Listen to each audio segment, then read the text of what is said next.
श्री शिवाय नमस्तुभ्यम दोस्तों आज अमावस्या का दिन है और कल से नवरात्रि लगने वाली है। नवरात्रि के 10 दिनों के 10 उपाय एक साथ सुनिए 8 मिनट में। और नवरात्रि में भी देवी की आराधना का एक स्मरण का सुख है महाराज। ज्योत का विधान है, नवरात्रि में देवी की ज्योत लगती है, अखंड ज्योति लगती है, जवारे बुआए जाते हैं, कलश लगता है। जिसके यहाँ दिया अखंड जलाया जाता है, अगर वो दिए की लो, दिए की बाती अगर दक्षिण दिशा की होती है तो उसके घर में साल भर में एक घात जरूर होती है। जो दिया अखंड जलता है उसकी बाती का मुख दक्षिण का नहीं होना चाहिए।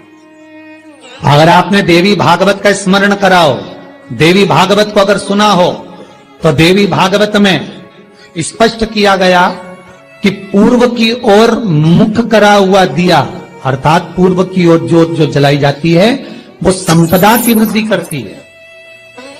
पश्चिम की ओर मुख कर जो ज्योत लगाई जाती है महाराज, वो वैभव को देती है। और उत्तर की ओर जो मुख कर ज्योत जलाई जाती है वो आयु की वृद्धि करती है, घर में अकाल मौत को रोकती है। नवरात्रि का जो भाव तत्व है उसको भी अच्छे से समझ लेना। दक्षिण की ओर ज्योत ना लगाएं।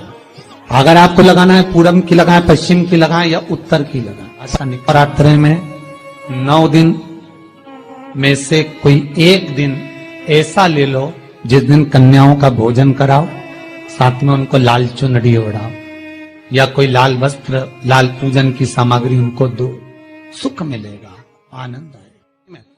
कि आपके घर में किसी बच्चे की, लड़के की या लड़की का या मंगल विवाह नहीं हो रहा हो या शादी नहीं हो रही हो, या उस लड़के लड़की के लिए बहुत प्रयास कर लिया आपने और उसकी शादी हो ही नहीं रही, अथक प्रयास आपने कर लिया और उसका मंगल विवाह नहीं हो रहा, तो ये देवी भागवत में स्पष्ट कहा गया है, देवी भागवत में वर्णन किया गया है,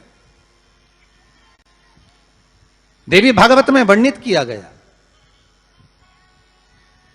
और देवी भागवत में कहा गया कि आम का जो पत्ते होते हैं, आम का जो पत्ता होता है, आम का जो पल्लव होता है, उस आम के पत्ते पर हल्दी और सिंदूर,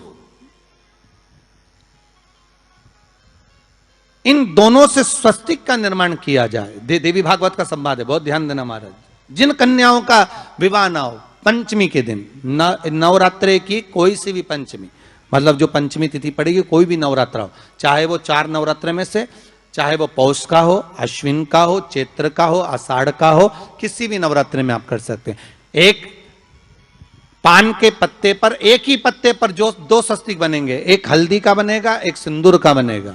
बस अंतर इतना है, जो हल्दी का स्वस्तिक है उस पर कंकु के चावल, अर्थात रौली के चावल, रौली कुंकू के चावल रखना है, और जो सिंदूर का है उस पे हल्दी के चावल रखना।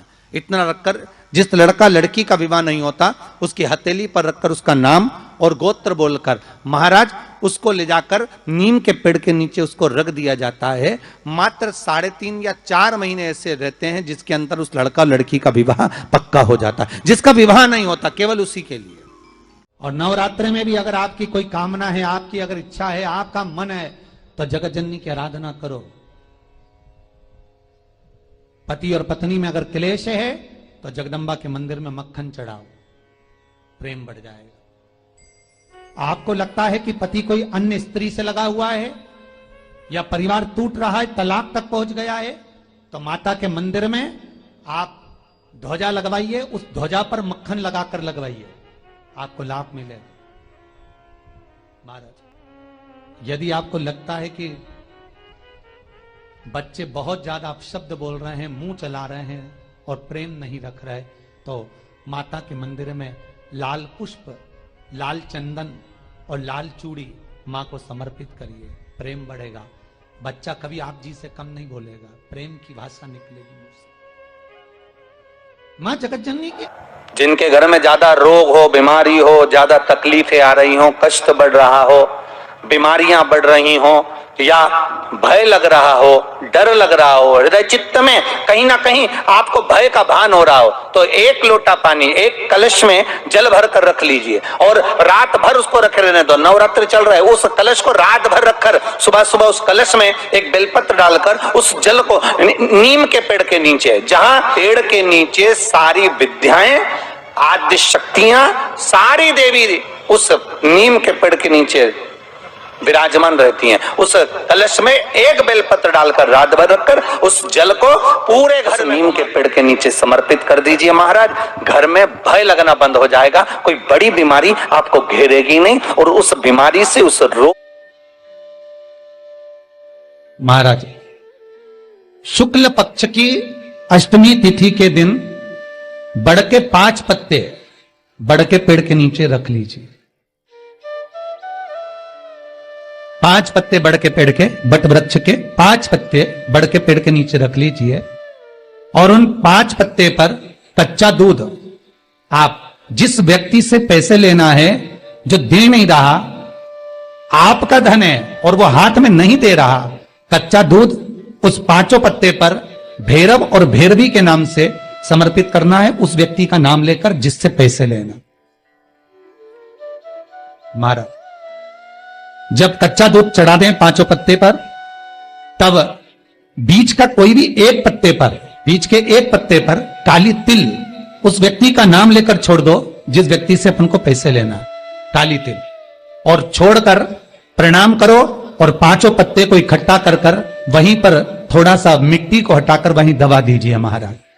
2.5 महीना या 3 महीने के अंदर वो पैसा हाथ में देकर जाएगा महाराज। भेद शास्त्र वर्णन करता है,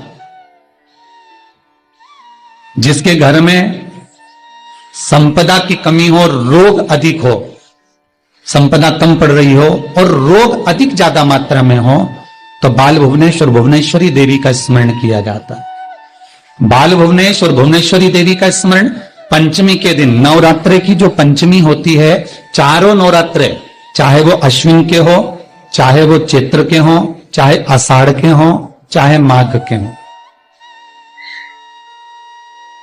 4 नवरात्रे में से कोई भी नवरात्रे की पंचमी के दिन बाल भुवनेश्वर भुवनेश्वरी देवी का स्मरण कर कर मिठाई के 7 टुकड़े अर्थात लड्डू, 7 लड्डू लेकर उसको बहते हुए पानी में बाल भुवनेश्वर भुवनेश्वरी का स्मरण कर कर डाल देने पर घर में ना तो संपदा की कमी होती है और ना कोई बीमारी बड़ी घर के अंदर रहती है। महाराज, जिस नारी का गर्भ ना ठेरता हो, जिस नारी को बच्चे अधूरे होते हो, 4 महीना चढ़ गया फिर गिर गया, अधूरे होते हो, गर्भ नहीं ठेरता हो, निवेदन करेंगे एक लाल वस्त्र, लाल कपड़ा नर्मदा जी के घाट पर लेकर चले जाना।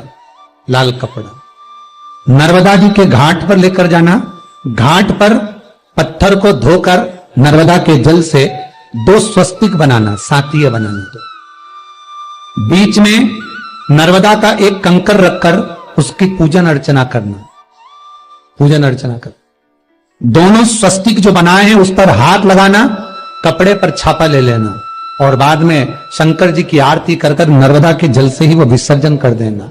जो कपड़ा लाल कलर का लेकर आए हो, जिस कमरे में सोते हो उस कमरे में कहीं पर भी रख लेना। रात्रि को विश्राम के समय पर उस वस्त्र का स्पर्श करिए आंखों से और पुरुष भी स्पर्श करे। महाराज, 3 से 4 महीने के अंदर गर्भ ठिर जाता है, बच्चा अधूरा नहीं पूर्ण होता है। महाराज दोस्तों, यदि आपको वीडियो पसंद आए तो वीडियो को लाइक करें, चैनल को सब्सक्राइब करें, बेल आइकन को प्रेस करें। जय श्री महाकाल।